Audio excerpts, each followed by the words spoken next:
Hi guys, welcome sa aking channel. So i-share ko lang sa inyo ang aking ginagawa ngayon kasi wala akong pasok araw ng Sabado. So kailangan natin mag-exercise once a week or 2 times a week or 3 times a week kung may time tayo. So kailangan natin mag-workout. Di porke day off ay magpahinga na lang tayo.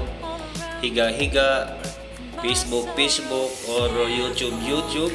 So kailangan natin mag-exercise kahit 30 minutes lang or isang oras. So malaking bagay na yan mga kapatid, no? Para ma-maintain natin ang ating katawan, hindi tayo manghina. So pag wala kasi tayong exercise, parang ang tamad natin bumangon. So gusto na lang natin matulog, humiga, kuha ng cellphone. So mas maganda tong ganito.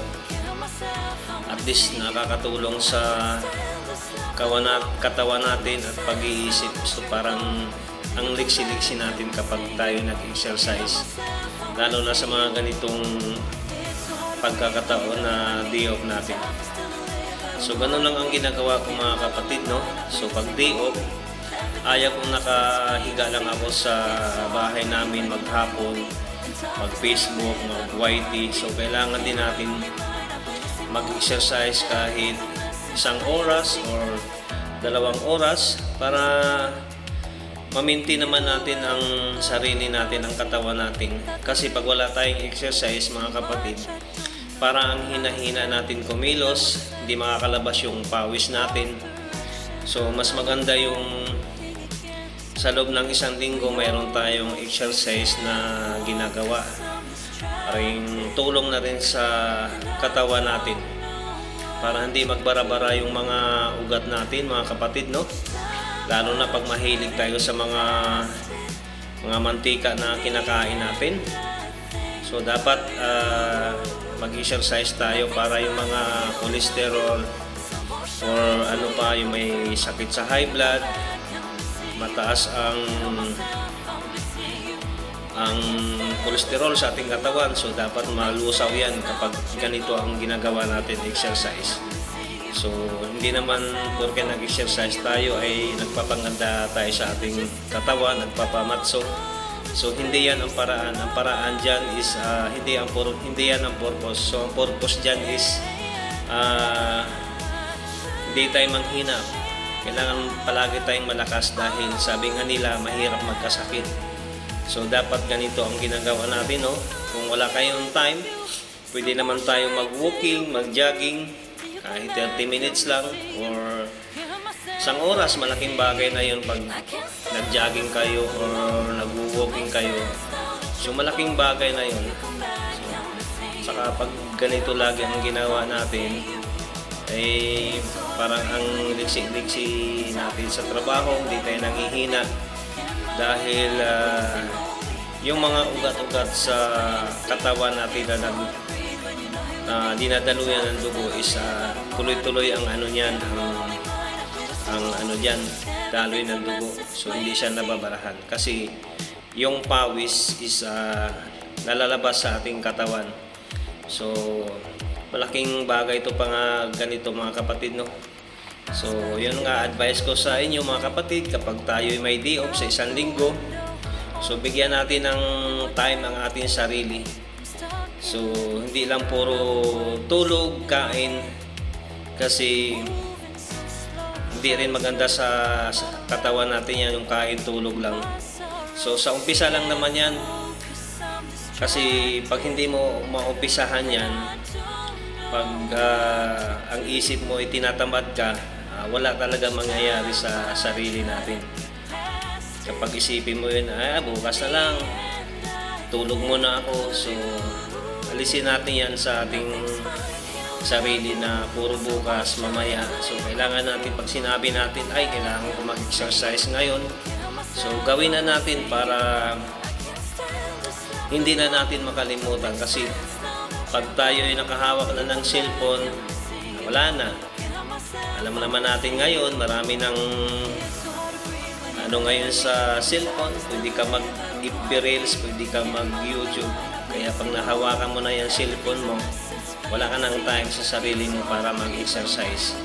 Kaya advice ko lang sa inyo mga kapatid, no, mapababae man o mapalalaki, so kailangan natin mag-exercise. Kasi para din naman sa ating sarili to, hindi naman para sa ibang tao. So ayan, katulad sa ginagawa ko, ayan, nagpapawis lang ako.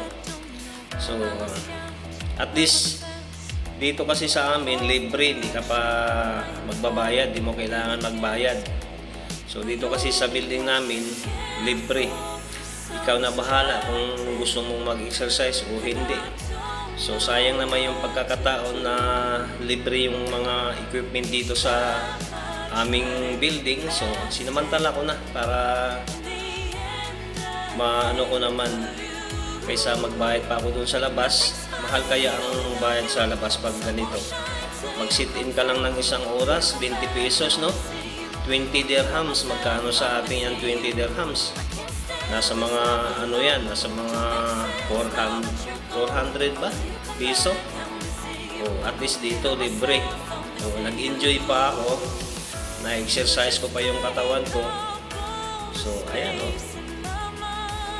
Ano na ang ginagawa ko, kahit nag-isa lang ako dito.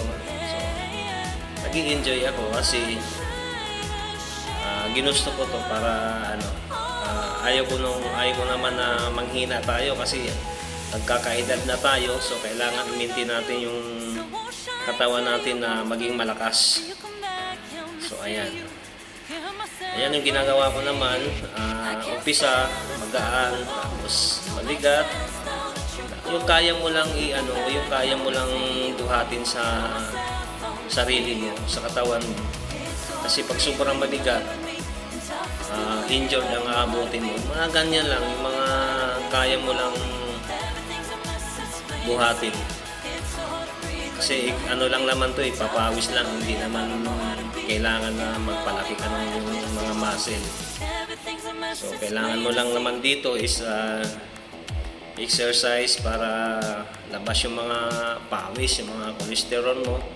So pag mga ganito kasi malayo ka sa mga sakit-sakit na naramdaman, katulad ng mga high blood, mataas ang cholesterol, mataas ang sugar. So pag ganito ang ginagawa mo, mawawala yan, malulusaw yan.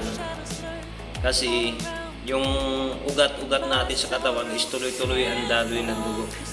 So nakita niyo mga kapatid, no, yung iba, so magugulat ka, ang babata pa pero ang dami ng mga naramdaman nila sa mga sa katawan nila. Kasi nga wala silang exercise, kain tulog lang sila. Kumbaga hindi nila inisip na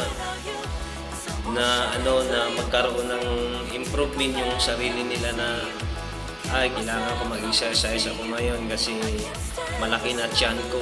So dapat ganun ang gagawin natin. So ako nga, medyo malaki pa rin ang tiyan ko kahit ganun ang ginagawa ko. Kasi minsan pag sa trabaho ko, pag tapos kain, out agad ako, magdadrive. Siyempre, upo ka sa yung sasakyan, nakaupo ka, tapos busog ka.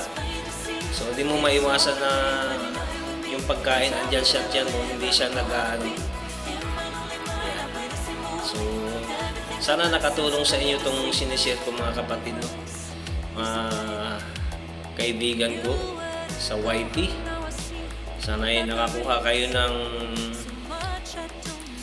ang tawag dito, nakakuha kayo ng idea pala sa aking sinishare. Kasi ito lang naman yung natin sa sarili, yung bigyan din natin ng time ng ating sarili na katulad nito na mag-exercise. So ako katulad ko, may edad na ako more than 50 na ako, pero hindi ako nangihina sa sarili ko na ayaw ko na, hindi ko na kaya yan kasi may edad na ako. Pero pag naumpisahan mo kasi ito, hanapin mo rin ito sa katawan mo mga kapatid. Pag naumpisahan mo ito na magbuhat-buhat, mag-jogging, ay nako, sabihin ko sa inyo, hanapin nyo to, sabihin mo sa sarili mo, ay kailangan ko pala ituloy-tuloy yung ginagawa ko kasi iwas sakit, at saka gaganda pa yung katawan nyo, lalo na sa mga babae. mga malalaking bilbil. Ay nako, pag ganitong ginagawa niyo mga kapatid, sisiksi pa kayo. Oh, hindi kayo mahalatang hindi kayo mahalatang 30, 40 or 50. Maging mukha kayong bata. Pagkamalan pa kayong 18 or 21. Oh, di ba? Oh, at least natulungan niyo pa yung sarili niyo. Kaganda pa yung katawan niyo. Oh, tapos kunting kain lang, di masyadong marami. Pero ako ay nako, makain talaga ako ng marami kasi kaya nga tayo nagtatrabaho para sa ating sarili. Ay nako, wala akong diet, ganito ang ginagawa ko, exercise lang. Kaya ayan, yung tiyan ko medyo malaki pa rin. So, ayan, ang ginagawa ko lang naman dito para iwas sa mga sakit-sakit ba. Mga, alam mo naman ngayon, sa mga pagkain, yung mga iba doon nakukuha sa pagkain, yung mga naramdaman sa katawan natin kasi nga hindi natin alam kung paano nila niluto yan. So yun lang mga kapatid, maraming salamat. Sana nakakuha kayo ng idea. Bye-bye!